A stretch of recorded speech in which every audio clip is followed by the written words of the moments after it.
Book 52 of 2019 is The Interpretation of Dreams by Sigmund Freud. This is a very, very old book. Obviously not this edition, but when it was first published. This is about 120 years old, which I think is absolutely fascinating, that when I first started reading it, that it felt like I was reading something that had just been written, which I think is testament really to Freud and the way that he expresses himself and his ideas, or at least it was for the first kind of like half.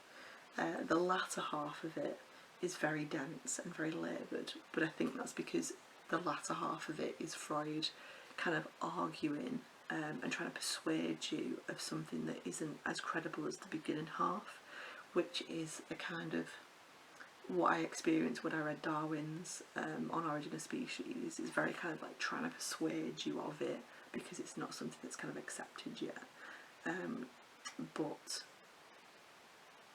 the beginning of it was like, well, yeah, this is probably accepted, like this is probably like obvious. It didn't really feel like that.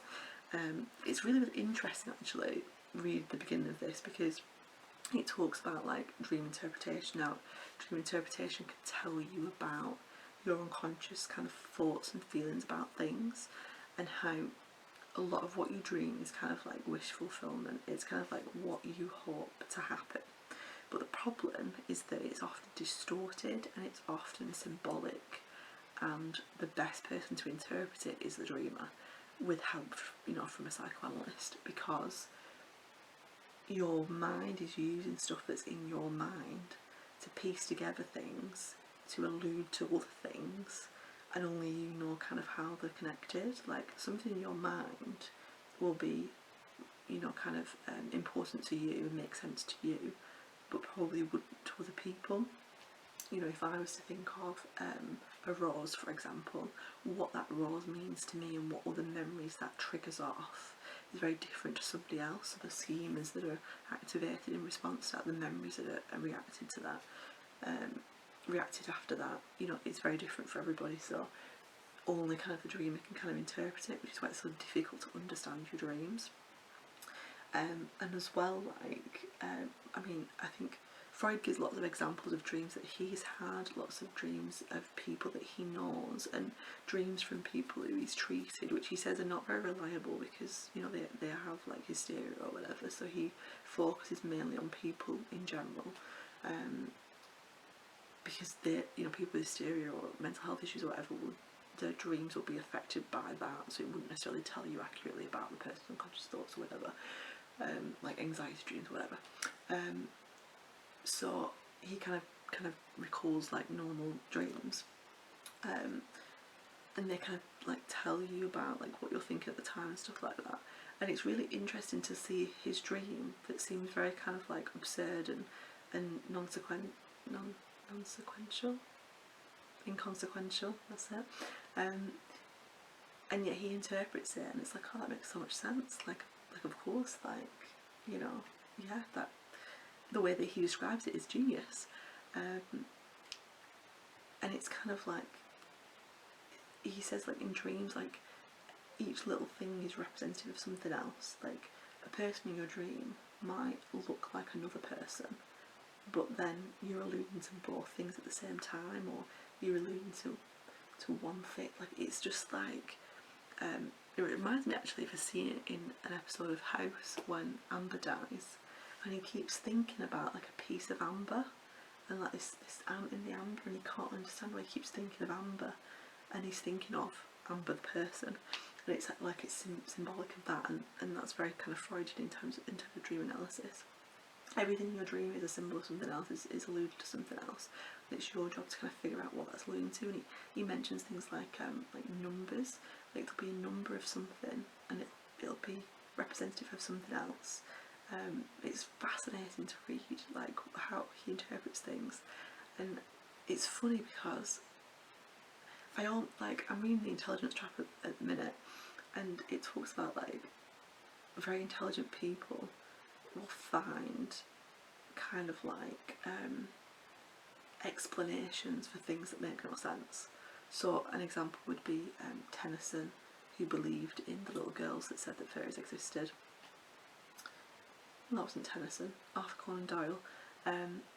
and the fact that he believed in his wife, he said she could contact, you know, Houdini's, he's called Harry, Houdini's dead mother or something. But yeah, the person that was coming through wasn't Hungarian, and Alan said about it being that someone's birthday or something. I'm going totally off track here, but anyway, he kind of made up all these kind of like explanations why these fairies existed, and it feels a little bit like Freud's doing that. He's kind of coming up with things to explain what he's saying so that it makes sense, like so that his dreams make sense, which he's either a genius or he's insane. So it's kind of one of those, but what's really, really interesting is that ever since I've read this book, I can't stop dreaming. And before it I wasn't dreaming very much, but now I dream all the time. And like I'll wake up and I can't wake myself up because I just fall back into dreaming again. Like I literally dream straight away.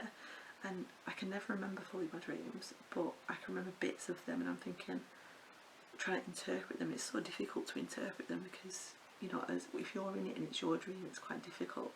Unless you write it down and stuff, and I can never remember it fully. So it's interesting that dreams can give you an insight into what you're actually thinking. I'm trying to think of if there's any examples of something. It's interesting because somebody told me a dream that they'd had. This was like maybe 2 years ago, and I think I'd attempted to interpret this dream for them, like just like, oh, this is probably what it means, whatever, not really kind of having read this or understood it fully. The dream interpretation, I mean, in terms of all the things that he kind of talks about, and my interpretation of it was actually quite good, but I'd missed something out, and Freud kind of filled it in for me and told me what the other bit was, and it turned out that this dream was actually what had happened to this person, and this person's probably forgotten that they've told me this dream, but I remember it because at the time I was like, I think I'm right about this interpretation, but I only told the person half of the interpretation. But then Freud confirmed that my full interpretation of it was right, and then it ended up being right. So it was really nice to read it and think, oh wow, that dream was about that. So don't tell anyone your dreams, especially me, because I know what they're about. No, I'm joking. I won't. I don't even know what my own dreams mean.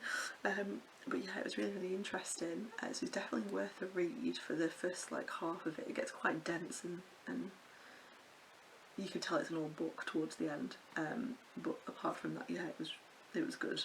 I can see why he's stuck around for so long, because there's nothing much about the Oedipus complex in this, so it's not any of that crazy stuff. But yeah, definitely give that one a read.